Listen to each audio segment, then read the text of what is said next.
We are officially back from the bye week. It's week 6 in the NFL. Rube, how you doing? Doing well. Excited to get back. Yeah, me too. It was a good bye week, an early bye week. I think it came at the right time for the Eagles. This is the Eagle Eye Podcast presented by Nissan. He's Reuben Frank. I'm Dave Zangaro. How was your weekend? My weekend was good. My week was good. It's always good to get away for a few days, but it used to be 2 bye weeks for about 3 years. They did that 2 bye weeks thing, but that was kind of nice. But I'll take one. That's coming back pretty soon, right? When they extend the season again. When it goes 18 games, I would think they'd have to have 2. That's going to be a long year. You're talking about 18 regular season games, 2 bye weeks. I assume they'll just have 2 preseason games. I think we'll get to a point where there are no preseason games, where it's just like mandatory 2 joint practice sessions, and that'll be the preseason. I think it makes sense. Yeah, it's probably headed that way. Yeah. Did you watch some football this weekend? I watched some football, but I did turn off football at 4 o'clock on Sunday. I had to watch the Phillies game. I just watched football. Okay. That's all I did. You didn't watch the Phillies Mets game? No, I really just watched football all weekend. Okay. Yeah. I mean, I went back and forth a little, but it's hard enough with Red Zone. You're watching like 6 games at a time, and although there's only 3 of 4, so. But yeah, it was so nice out. I got outside too a little bit, and but it's always, we've had 3 Sundays now where we've been able to watch football because the Brazil game was on a Friday. I'm not sure you were even awake by Sunday after that. But then there was the Monday night game with the Falcons, and then this one. So it's about to be a run of games. It's going to be a long second half, quote unquote, of the season. But I like you said, I think the bye week came at a great time considering the injuries and just the first month of the season. Yeah. Now the downside for the Eagles is they didn't play this weekend, and every other team in the division won 3-0. Didn't get any easier for them. Now I don't think they have to worry about the Giants, but the Commanders are looking legit, and the Cowboys squeaked out a win too. Yeah. Did you stay up for the end of that game? No, I tried. I fell asleep on the couch. I did. I stayed up. It was an incredible ending, and I kind of had a feeling when it was 4th down. I mean, Dak does some things like that, and regular season Dak Prescott's pretty good quarterback. So there were some exciting finishes in the NFL. That one was about 1:45 in the morning.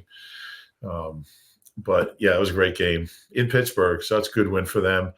Giants, it was a good win for the Giants going out there. And, once in a while when Daniel Jones plays efficient, and, they actually look like a real football team. And then Washington, probably the biggest surprise in the league this year, I would think, the way Jaden Daniels is playing and their defense. It's not just him. I mean, they're playing well. I think they're well coached. They're well owned for the first time in about 50 years.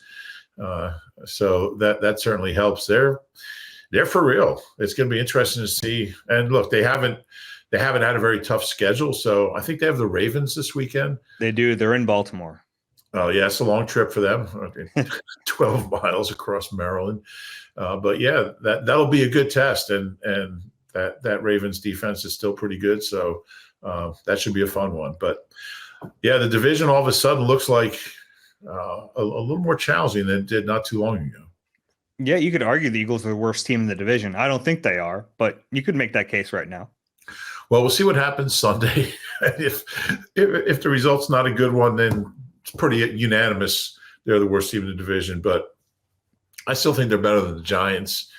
And the Cowboys aren't exactly like what impresses me about the Cowboys is they've bounced back after some pretty ugly losses early. And they've won games with a ton of injuries. I mean, they're missing a lot of guys. So I think all 4 teams are competitive, but Washington's scary. They're on quite a run. I just looked this up actually before we started. They've won back-to-back games by 20 or more points for the first time since 1997. Wow. It's 27 years ago. So we'll see where it goes, but it's the division's certainly an interesting one now.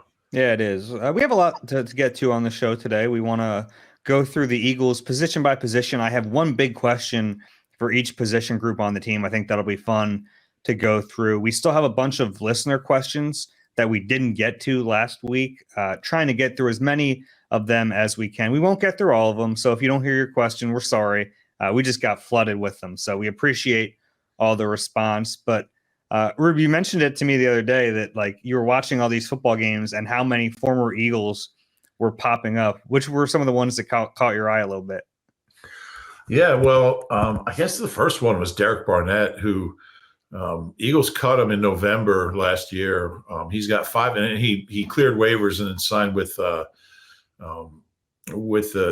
Texans. He's got 5.5 sacks since since he was cut. The Eagles edge rushers combined have 5 sacks. So he's got more sacks since the Eagles cut him, former first-round pick, than all Eagles edge rushers combined. So he's kind of revived his career. He's playing well, and they could certainly use him. Sometimes guys just need to change the scenery. I'm not sure what it was with him here. I mean, he was really bad his last he had 2 sacks in his last like 30 games here, and then he goes to a different place, and he had a sack in the postseason last year. He had 2.5 down the stretch. He's got 2 this year. So he's and he's still a young guy, so he's kind of righted his career. Another guy that kind of jumped out at me was Zach Ertz. He's already got 17 catches, so he's kind of I was wondering about his career, really, honestly. He played well at the beginning, right after the trade in Arizona, but then had some injuries, dropped off. But 17 catches in 5 games for them. He's got the 9th most catches in the league among tight ends, and he moved from 8th to 7th in career receptions by a tight end. He's now got 726. He's only 16 behind Greg Olsen, so he should catch him soon. Hopefully in the game that Greg Olsen's doing. And Greg Olsen's still fantastic, by the way. He's exceptional. Yeah, I think he's the best. I do too. I really, really enjoy his. I feel like I'm learning something every time I watch a game that he does. I really like his delivery. Yeah, but so 16 more catches, and Zach Ertz is 6th all time, and then he's got about 40 to make the top 5, and then it gets then there's like 100 to the next guy, which I'm not sure he'll ever do, but. And then Travis Kelce, I think, is 4th, and he keeps adding to that. He'll never catch him. So, but yeah, it's good to see Zach doing well and having some success. I got to go Kaiser White here for another one. And I think I found 50 guys and wrote about him, 50 former Eagles. That story's up on the site. Kaiser White clinched that win, that upset win for Jonathan Gannon and the Cards. I like Jonathan Gannon using math too, using the analytics to his advantage. Yeah. I think he might be a pretty good coach. I mean, they play hard all the time. I know the Niners are banged up, but out there in Santa Clara, not an easy place to play. And that was a good win for them. And they were down double digits in the second half.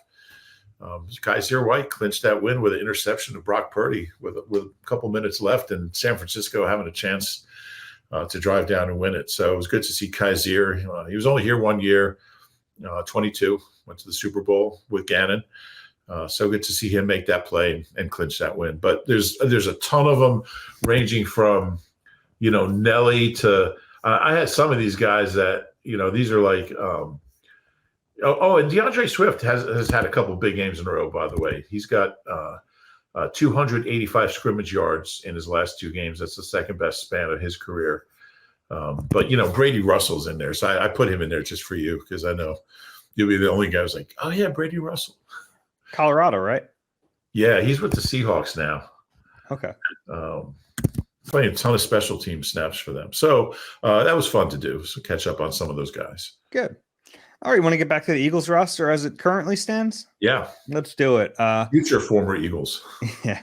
I have a question for each position group. I think probably the most important question at each position group. And we'll just go through offense first, defense next. And we'll start with quarterback. And I think it's one of the biggest questions with this entire team.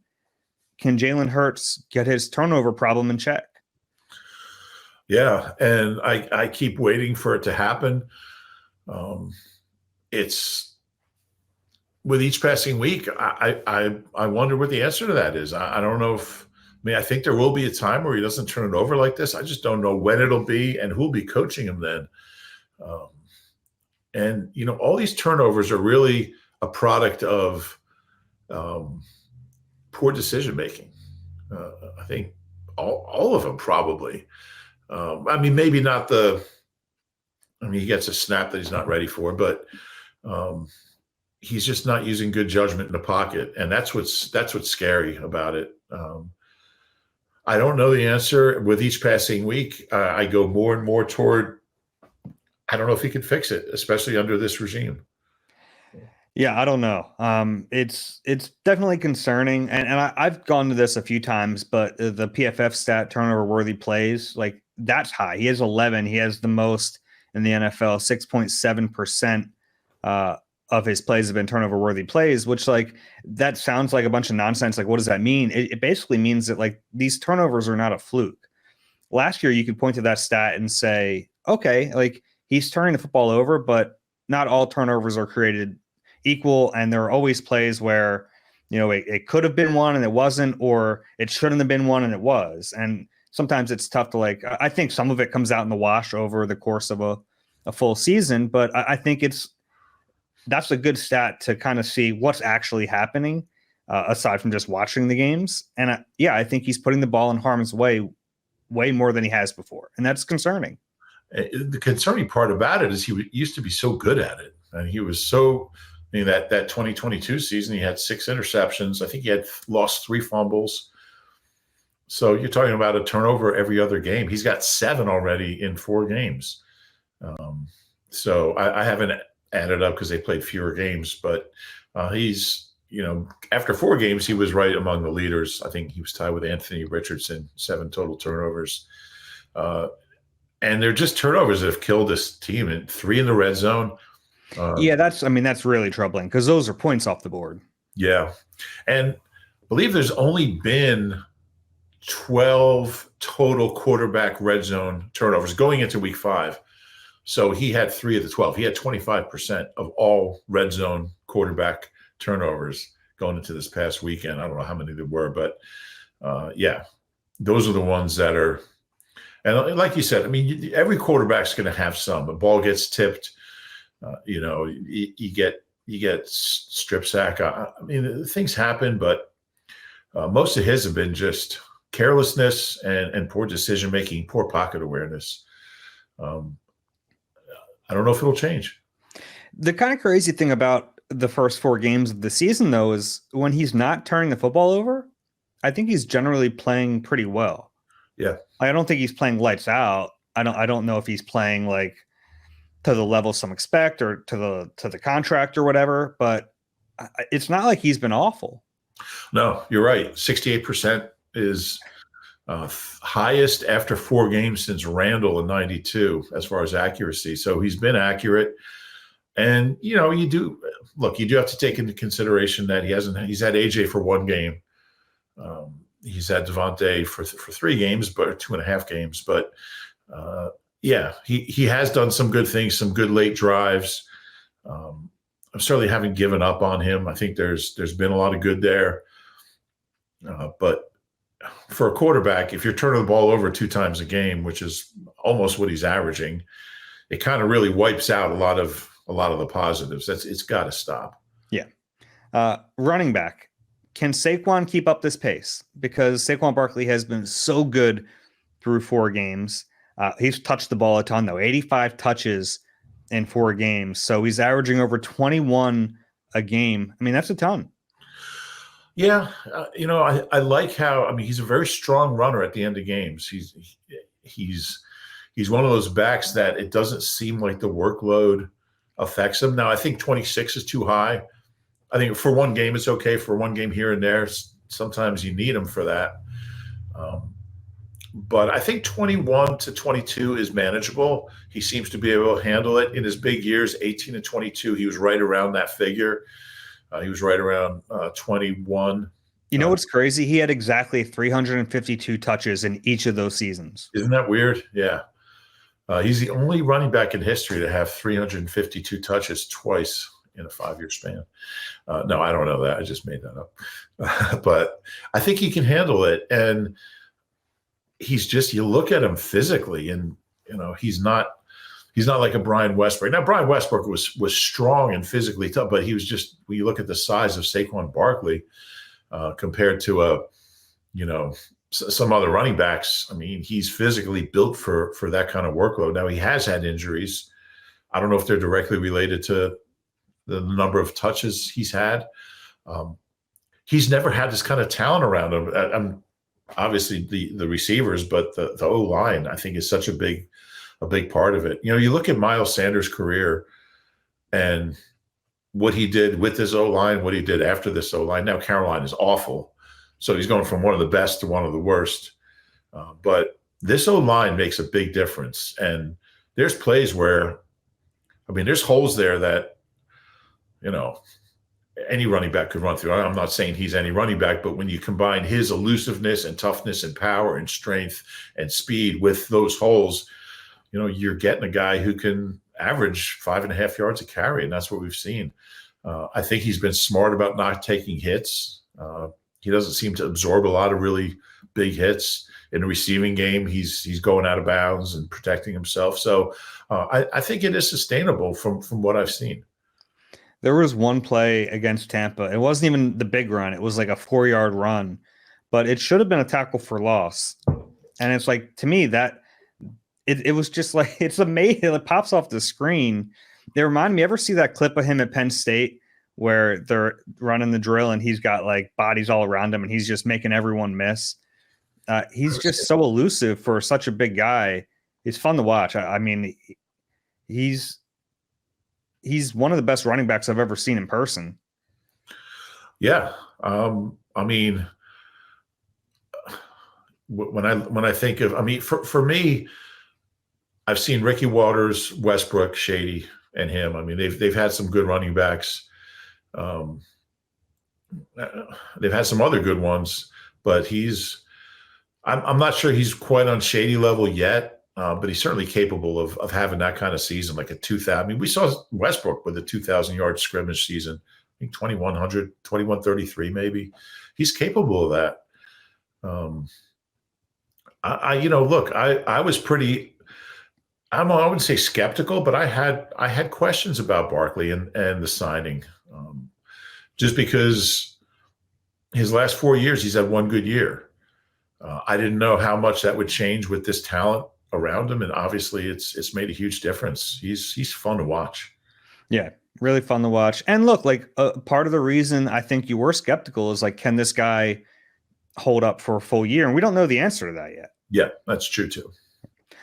Next is receiver. I think like everything, a lot of the problems are just going to be solved naturally by AJ Brown and Devontae Smith coming back. But will Jahan Dotson ever be productive? We're 4 games into this season. He's averaging 0.2 yards per route run. It's the lowest figure in the NFL among the 61 players who have run at least 100 routes. I feel inadequate. I didn't come up with that stat. It's a good one. It's just really unproductive right now. Yeah.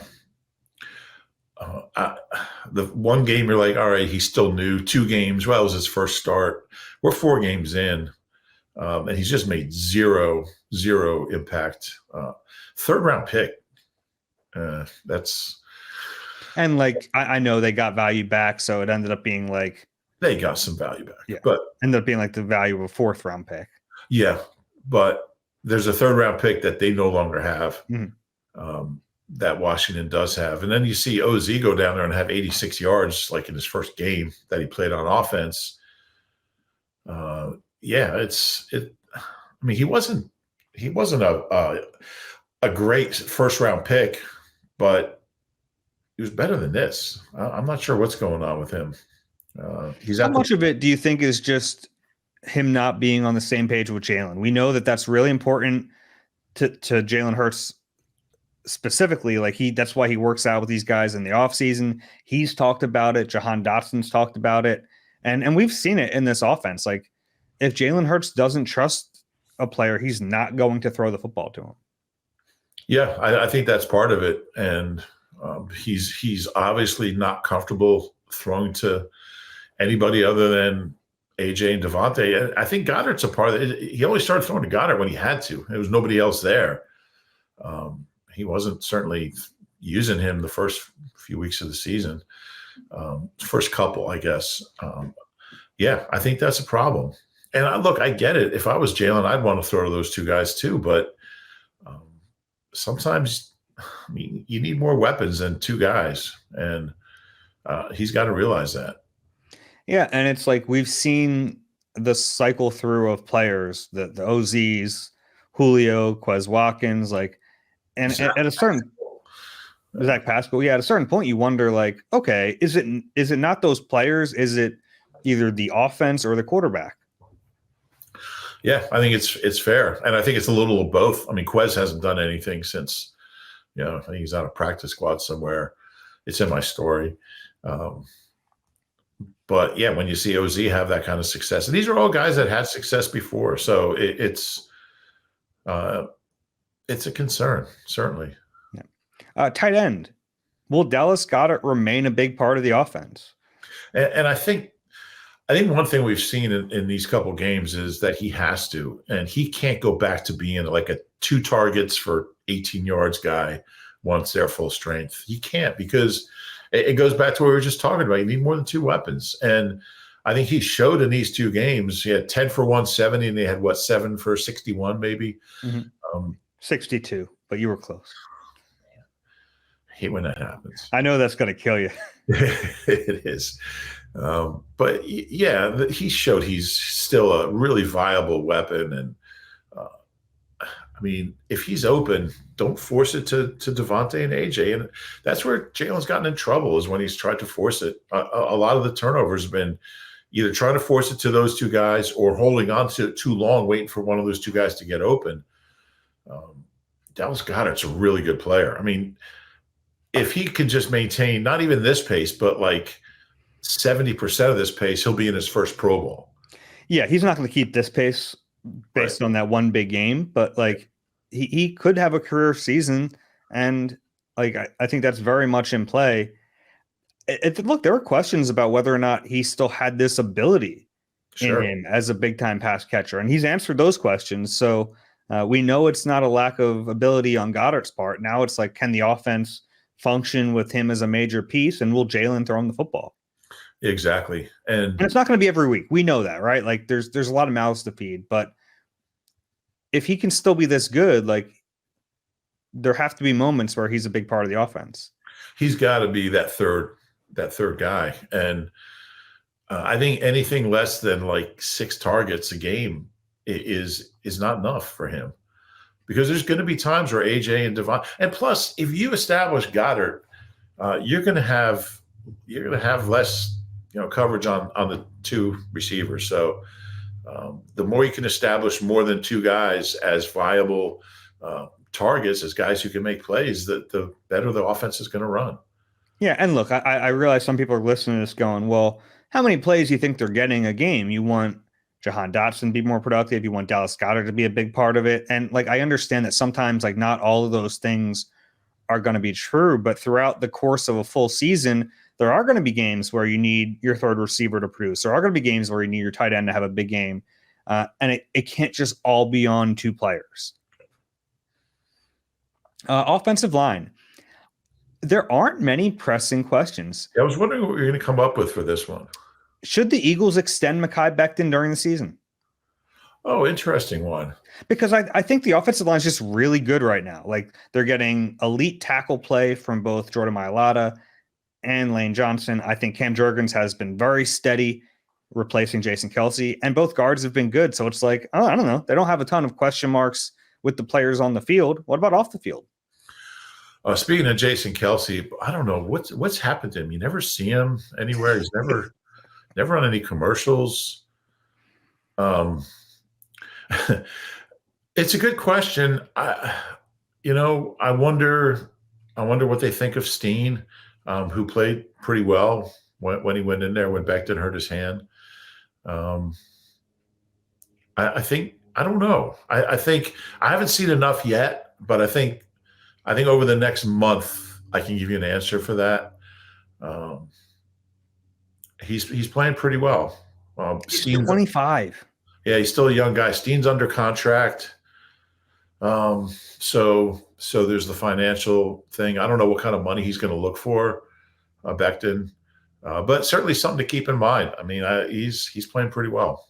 Yeah, I think it's at least worth like trying to come up with a figure and approaching him at some point. Now, from his perspective, he might look at it and say, "Hey, I've helped my value enough. I want to hit the market again and try to make money." But he also might look at it like, my best spot is being here with Jeff Stoutland and playing on this offensive line. I don't know how he would view that if the Eagles approached him. Yeah, and I think they have a little leverage because I think they'd be fine giving right guard to Tyler Steen next year. Um, I think they like him. Stout really likes him. So, and he played well when he had to play. So, I think that gives him a little leverage. I'm curious what kind of number Becton would be looking for. And again, it's only 4 games. We'll see how it goes with him. But yeah, it's something to think about. Okay, we'll flip the defense. Yeah. Defensive tackle. Can Jalen Carter be consistently elite? Haven't seen it yet. No, and it's like he teases you because he'll have a game like he did against the Saints where he's the best player on the field, looks like an all-pro, and then it doesn't happen the next game. It's like he has that talent, and whatever they have to do to try to get it out of him week in and week out, I mean, that's the key. I don't know what it is, but he has it in him. Yeah. Yeah. And, Vic Fangio's talked about his focus and that side of the game. It's not a physical thing. Physically, he can dominate any snap he wants, but I don't know if his mind wanders. I don't know what focus is exactly. I don't know what Vic meant exactly by that, but there's times where he just doesn't seem as locked in as other times, and you can't have that when you're that talented. And maybe he's just used to getting by on that talent and that ability. But man, if he could ever be that consistent player, you're talking about a first team All Pro, but he's had 1 elite game out of 4 so far. So it's hard to say, yes, I expect it to happen until I see at least a few in a row. Give us that. I mean, gosh, he would be, if he could be that player consistently, you're talking about one of the best in the league, and I just haven't seen it. Yeah. And I don't know, against the Saints, he looked like angry. We saw the shots of him like late in the game talking trash, having to be held back. Maybe you got to make him mad. I don't know. Maybe insult him before the games, like throw out some mama jokes or something. Whatever you got. He seemed like he played angry in that game. There's always that, like the fake motivation, like, oh, they're saying you can't play. Did you? Yeah. It's up on their blackboard in the locker room. Jalen, don't worry about Jalen Carter. He can't play. Oh, yeah. I don't know. Somebody's got to find that the key to that, and nobody has yet. Yeah. Now, obviously, like Jordan Davis, I could have gone with a Jordan Davis question, but I just think Carter is so much, not maybe more important. Jordan Davis is important, but like Jalen Carter to me is the most important player on the defense. So you need him to be elite. Yeah. And I think, obviously the ceiling is a lot higher for him than Jordan Davis. And some of the same things apply to Jordan Davis, but I don't think Jordan Davis is the kind of guy who can take over a game like Jalen Carter can.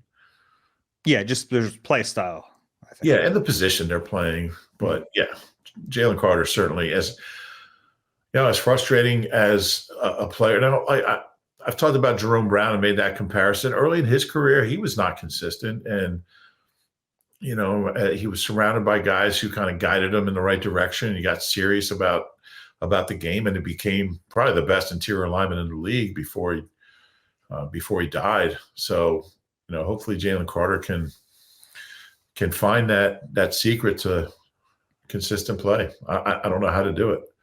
At edge rusher, are they going to get any pressure? Like, it's a pretty simple question without an easy answer. Yeah, and Deshaun Watson's been sacked 26 times in 5 games. So if they're going to get to anyone, it's going to be him. I mean, it's like the worst O-line in the league, and a lot of it's him just standing there and taking them. But they've had injuries too. Yeah. So I think probably if they don't get any sacks Sunday, then it's time to start cutting people and signing people. I don't know, but I'm ready to give Jalen Hunt a little more run in there just to see. They don't have a lot of options. So at some point, is Bryce Huff going to be a factor? I don't know. He's got to stay upright. Yeah, that's always a requirement. You watch, and he's on the ground all the time. Like half of his snaps. I don't know what's going on, but sometimes he's on the ground before the ball snapped. He's just falling down. Yeah. You're not going to get this reference, but he looks like in Space Jam when they steal the powers from the Monstars and they just don't have it anymore. Yeah, it's just like that. It's exactly like that. It's so much. It really is. Like you're making it really is a perfect explanation. I'm gonna go watch that. And it's not just him. I mean, Josh Sweat had a sack the other day, but been disappointing. Nolan Smith. What happened to him? He was such a talent. He doesn't look like he's that guy anymore. Yeah, he's still a young guy. What's he, 27? Did he turn 28? And then there's Nolan Smith, who we don't really talk about. This guy was a first-round pick. I'll tell you what. Nolan Smith should be sending a thank you card to Bryce Huff every day. Lightning rod. I mean, yeah, people are not even talking about Nolan Smith. This is a guy who was a first-round pick last year, hasn't done anything, and we're not even bringing him up because Bryce Huff has been so bad. Yeah, it's true. But Nolan Smith's been a huge disappointment as well. Equally as big a disappointment. And yeah, we don't talk about him enough, but I don't know.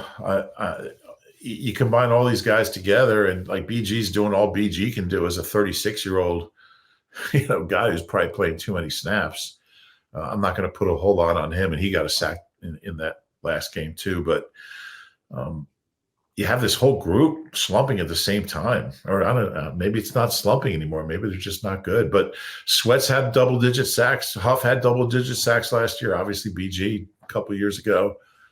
Nolan Smith might have had double-digit sacks in high school. I'm not really sure. But the whole position is just lackluster. Just not a lot of juice there. And they don't really have blitzers. So I don't know what's going to happen up there, but it's on paper, man. I thought it was going to be a really good group. It's just been terrible. And Sweat's a free agent. I'm not sure. You probably get him for minimum wage.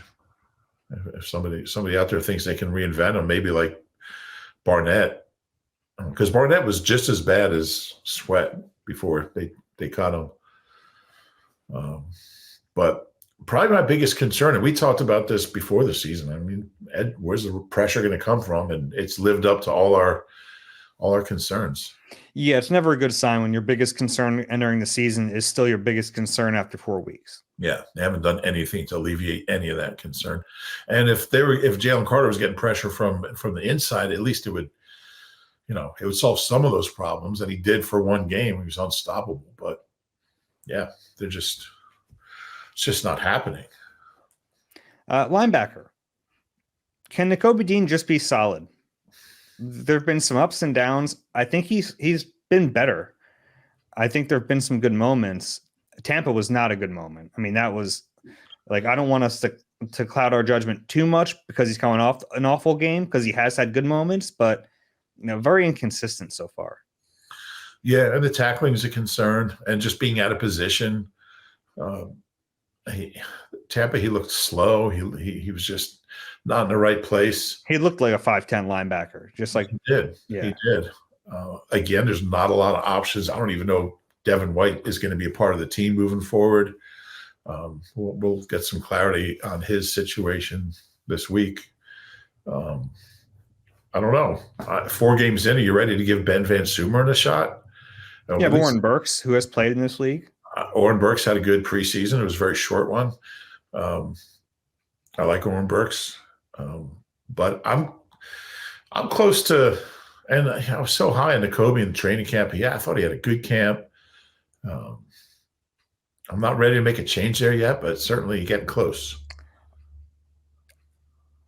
I don't think they're close. I think they're going to ride this out with him, and I think like I still think he's their best option when you're hoping like you're kind of looking ahead and you're on like who's our best option in week 13. I still think it's Nakobe. I'll bet you Nakobe's not starting week 13. Okay, I'll take that bet. Just a hunch, yeah. And I like the kid. Who do you think it would be? Is Zach Cunningham still out there? I don't know. I'm not going to, I'll take the field on that. Maybe Oren Burks. Someone remember this because I accept the bet. I won't remember it. I'll forget by the end of this podcast. Oh, our listeners will remember. Okay. They'll hold me to it. Cornerback.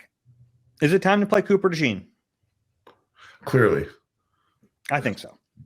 Yeah. No, I don't know. I guess there's the fear that you throw him out there, he's not ready, and you stunt his growth. But I think the upside is important because I just asked like who's the Eagles' best linebacker in week 13? Who's their best option at nickel corner in December and January? And to me, the answer is Cooper DeJean. And like Avante's had a good career. He's done some good things. He doesn't have it right now. Yeah, we talked about him last week. He just doesn't look like the same guy. And they know it. I mean, Vic basically said Cooper's going to be the guy. It's just a matter of when. It could be this week. I wouldn't be surprised if Cooper's the slot Sunday. I think it would make some sense. Especially against that offense. I mean, if you're going to start a new D-back, a rookie, start it against the worst passing offense in the league. Not a bad idea. Yeah. And at safety, is C.J. Gardner-Johnson going to start making some big plays? Because that's why he's here. Yeah. Like he can live with some of the bad plays if he's making the good ones. The good ones aren't there. No. I would think at some point he will. Well, at least not enough. I don't want to take away his 2 big hits that he had in as run stuff. They were big plays, but no you need takeaways. He's here for takeaways. He had to pick 5 games in a row. So yeah, I mean, you'd like to see him around the ball more. Yeah, that's all I had. We should mention Sidney Brown. His practice window has been activated, so 21-day practice window coming back from that ACL. So the Eagles basically have 3 weeks to decide if they're going to add him to the active roster or basically keep him out for the season. If everything goes well, he'll be on the roster at some point. Don't know exactly where he's going to fit in, but he'll play a little bit, I think. I think so. He's a good player, and he looks, he's been rehabbing. This is different than most windows that open where the guy's just kind of coming back. I mean, he's been rehabbing since January 7th, whenever he got hurt that last game.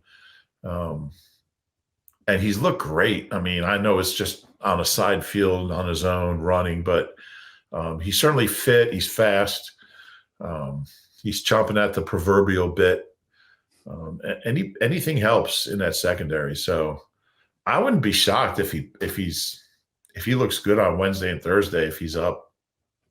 I think they'll take it slower than that. They usually do. It's usually that second week where they activate a guy, but he might be different just because he's been healthy for a while now. So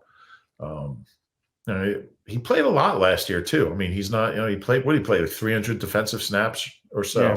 And another like 220 on special teams. Yeah. So maybe he plays Sunday and runs around on special teams a little bit and gets a taste of it. But I think he's going to be a factor moving forward. Yeah, I think that's possible. Anaya Smith, also the rookie receiver, hit his practice window open. He had an ankle injury that happened right before final cuts. We'll see. I don't know. They only have 4 receivers on their 53-man roster, so maybe he does factor into the plans. He's a tough one to figure out. He didn't have a very good training camp. Started to turn the corner a little bit at the end. 5th-round pick, and I think they liked him a lot when they drafted him. So I don't know. We'll see what happens there. Yeah. Hopefully that severe ankle injury is healed properly. All right, let's take a break. We have a bunch of questions coming up on the other side. You deserve a car that thrills you, a car that puts goosebumps on your goosebumps. At Nissan, we got everything from turbocharged SUVs to 100% electric vehicles that'll make your heart beat faster. Experience the thrill for yourself and shop your local Nissan store at nissanusa.com today. Celebrity cook Steve Martorano brings his Italian-American cooking back home to Philly. Enjoy Martorano's Prime at Rivers Casino and Steve's famous meatballs with Sunday gravy, prime steaks, and more. Make reservations at Martorano's Prime on Open Table. All right, we're back. Later in the week, we'll really dive into the Browns a little bit more, but any initial thoughts on Cleveland?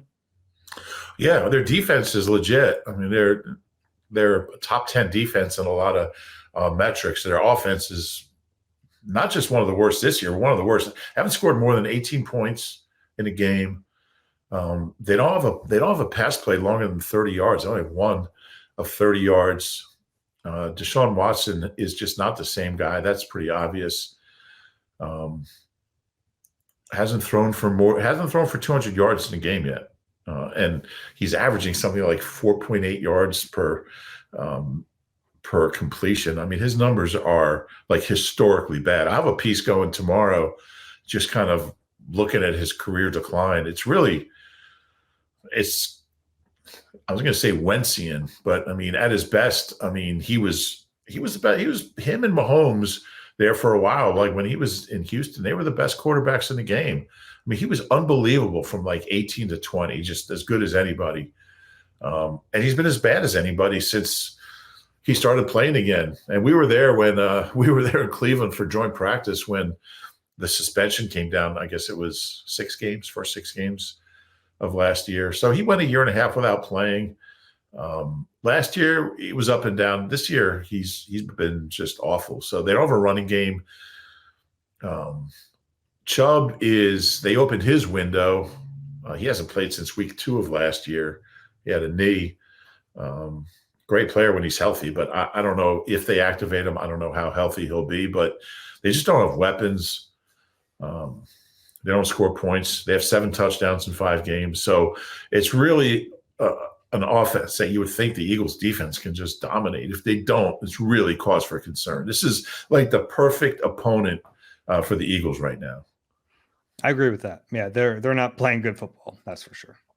All right, let's get some questions. This is where I tell you guys, if you have a question for us, I don't even know if I need to tell you because you've been sending so many, but it's eagleeye@nbcuni.com. If you're watching on YouTube, there's a QR code. I'll leave that up there for a few minutes and get to the questions.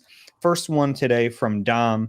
Dear Dave and Rube, I'm a longtime regular watcher of your podcast on YouTube, and it gives me goosebumps on my goosebumps to be emailing you for the first time.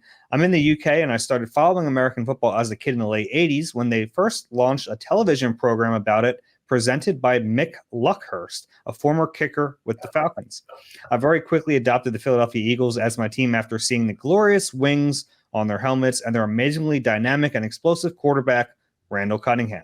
And the Eagles played in London in '89, a preseason game, and then again in '91. So I think that was really like where the whole international thing started. That's cool. Question from him. The very wise Andy Reid often says that things are usually not as good or as bad as they seem. How guilty are we as fans for completely overreacting? I feel calls for Sirianni sacking are ridiculously premature. The team is 2-2 and 1 dropped ball from being 3-1. We've got great and elite injured players coming back very soon, so we should all calm down. It's not the end of days yet. Jeff Lurie would only make a change when he knows he can get someone good to replace him. Yeah, I agree with all of that. I had a guy come up to me yesterday and say, "Why are you going to fire Sirianni?" I'm like, they're 2-2 now. They lose their next 4 games, and then the watch is on. But um, I still think they're a playoff team.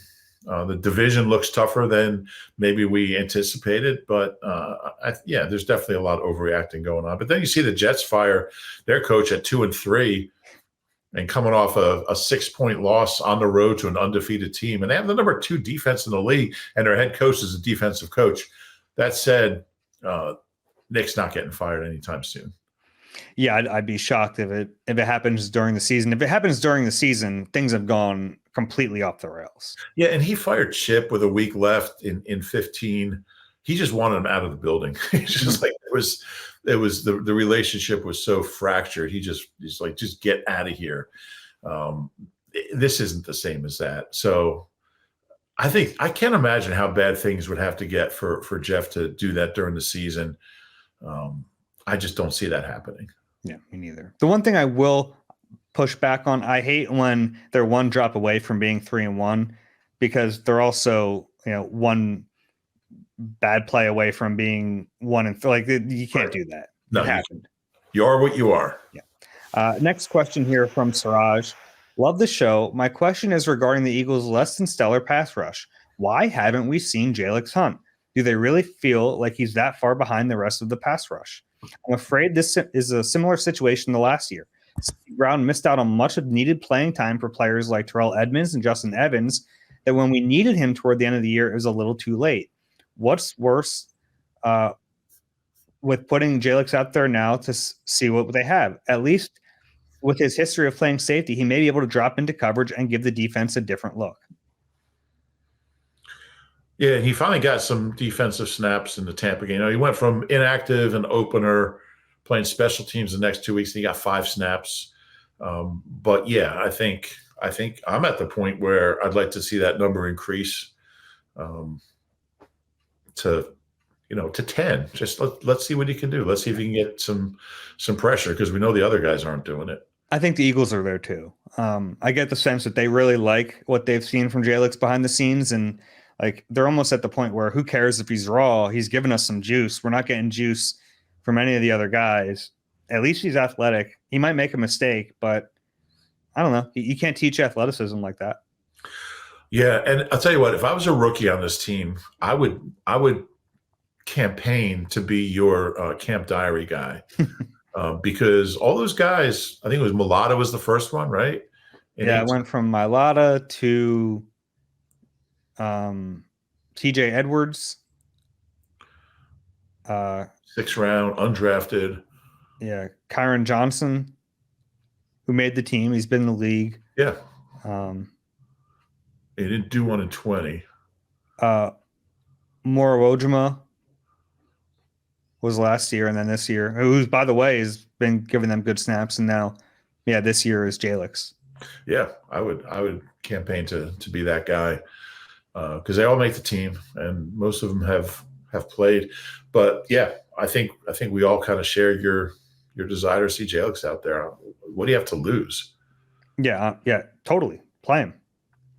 Next question from Chris. Hi, gentlemen.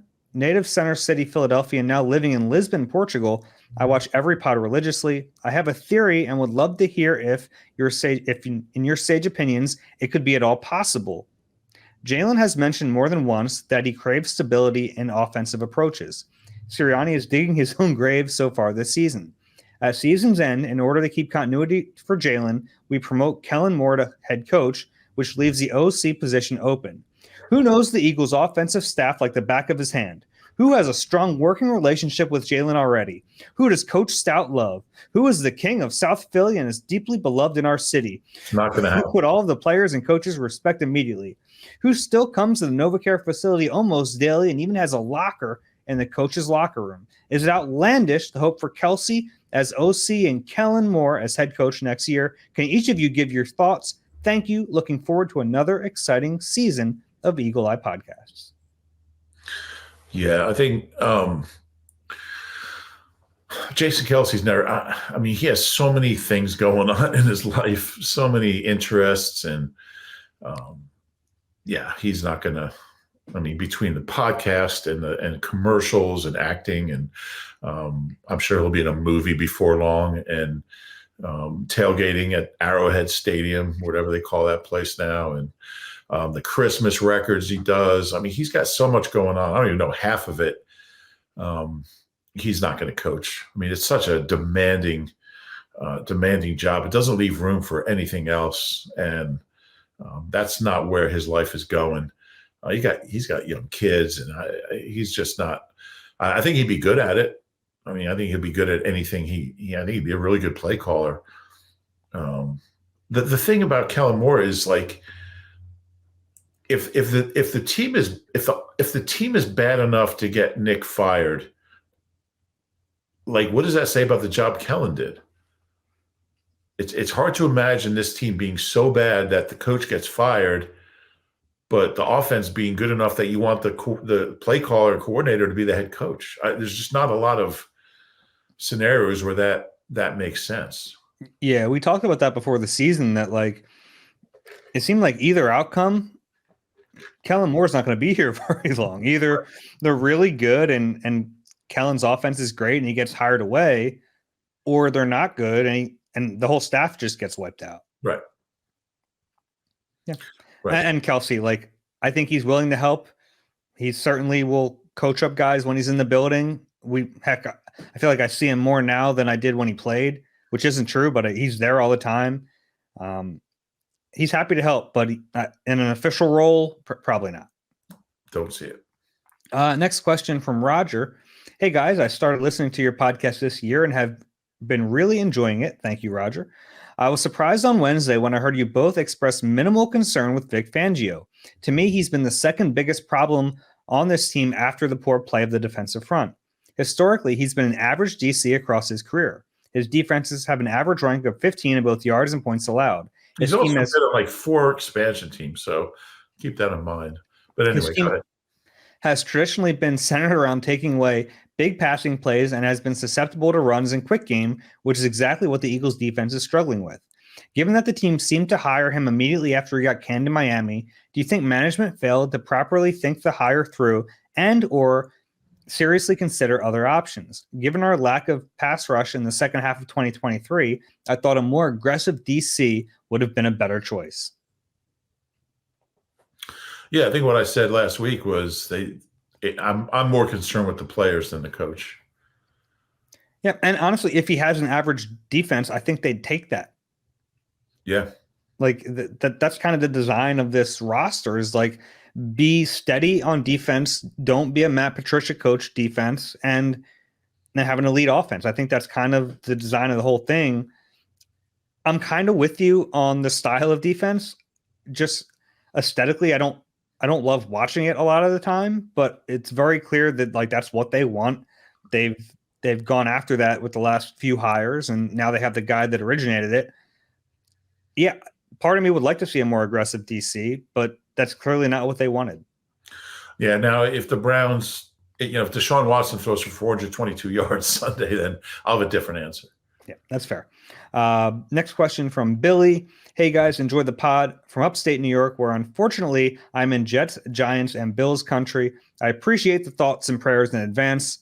How much do you think Jeff Lurie wished he pulled the plug and fired Sirianni in the offseason? I'm sure he's looking back during this bye week thinking that a lot of things he was worried about with the head coach are coming to fruition, inconsistency being the main one. The range of the highs and the lows seemed too much for Sirianni to keep his job. But do you also think this is a coaching moment for Lurie, that keeping the coach but changing everything else around him is ultimately not a wise choice in any situation?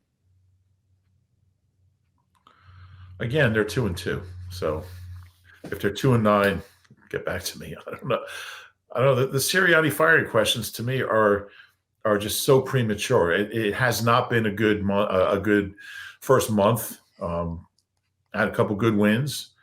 And we'll see what happens from here on out. But I mean, it's silly to talk about this right now. I still think they're a playoff team.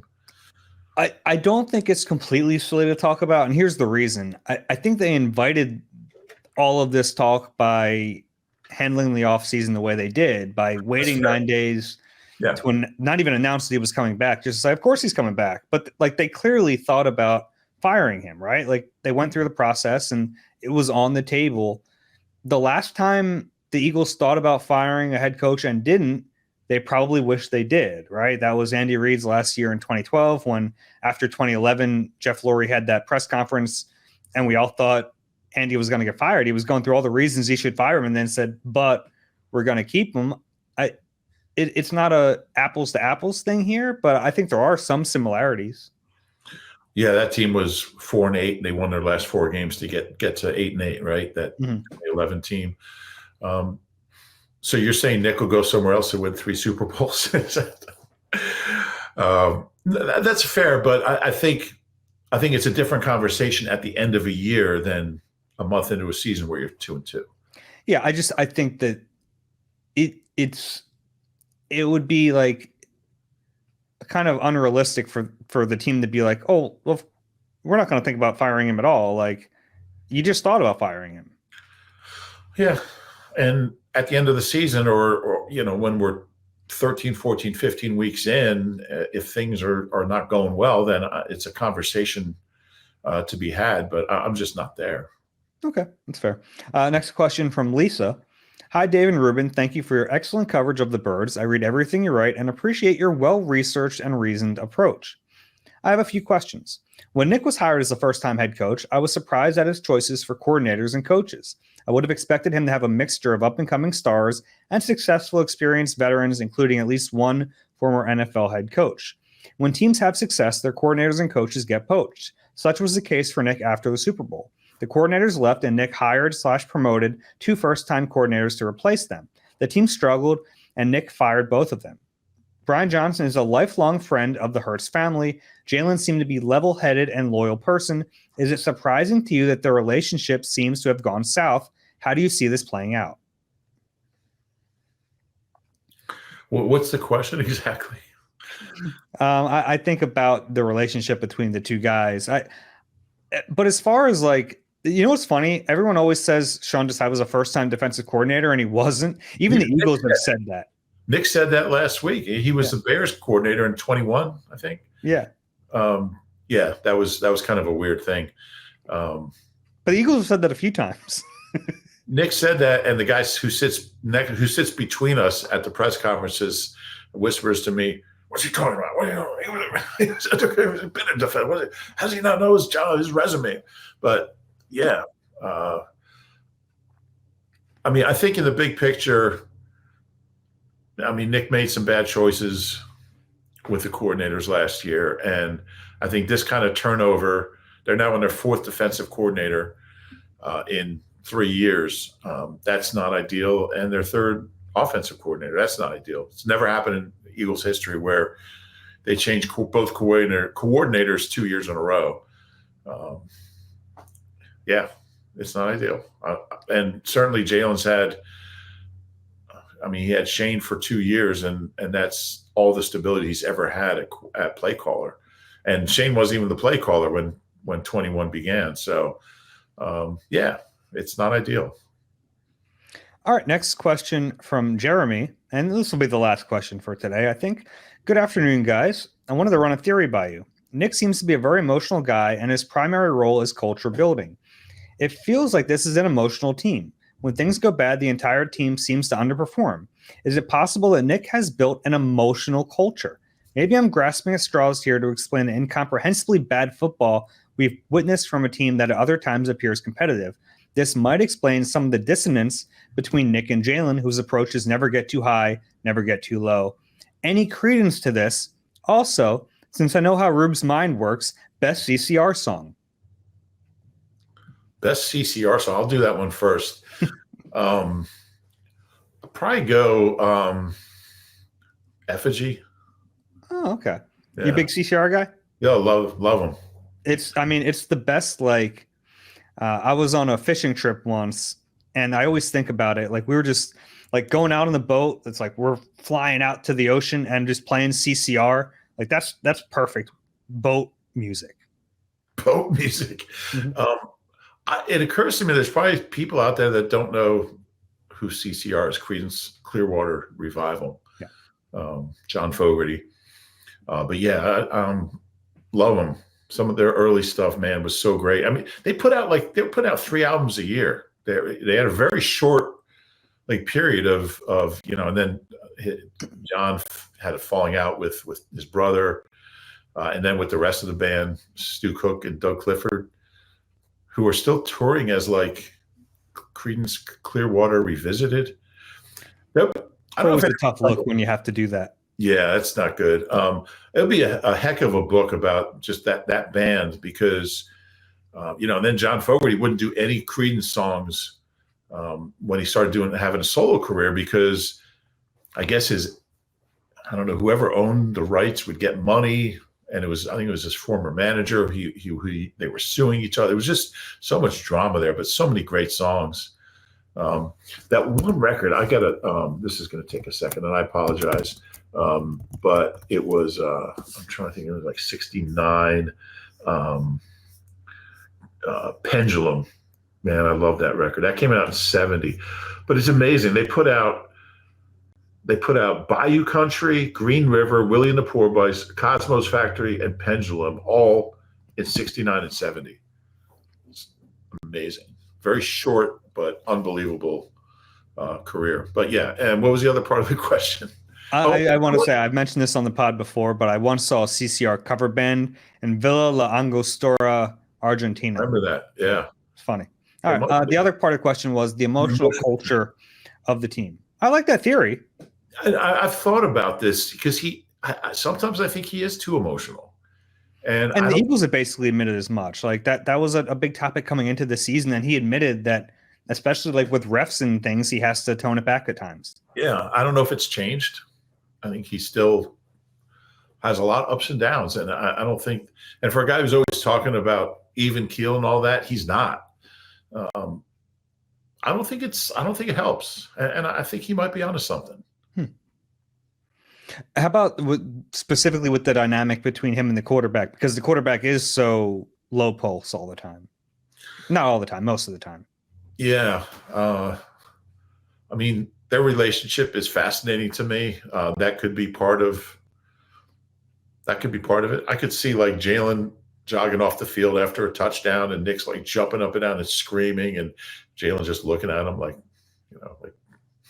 not even reacting. Yeah. They are very, very, very different. It makes me think I don't know how you are, but when I'm around people with nervous energy, it makes me feel uncomfortable. It kind of wears on me a little bit. I wonder if it's a similar vibe. He can't be around someone who's over emotional if it irks him a little bit. Is there anyone in our office you're thinking of specifically? No. Yeah, I think there could be something to that. I do. Yeah. Okay. Good questions today. Keep them coming. Again, that's eagle-eye at nbcuni.com. This is where I tell you, if you enjoy the Eagle Eye podcast, please rate and subscribe wherever you get your pods. If you're watching on YouTube, please click the like button, subscribe there as well. We've been getting a lot of nice reviews in. We read them. We appreciate them. I don't know how it helps us, but it does help us, I'm told. So please keep doing that. Yeah. Okay. Any final words here, Rube? Nope. All right. We'll talk to you guys later in the week. Getting ready for the Cleveland Browns on Sunday. Take care, everyone.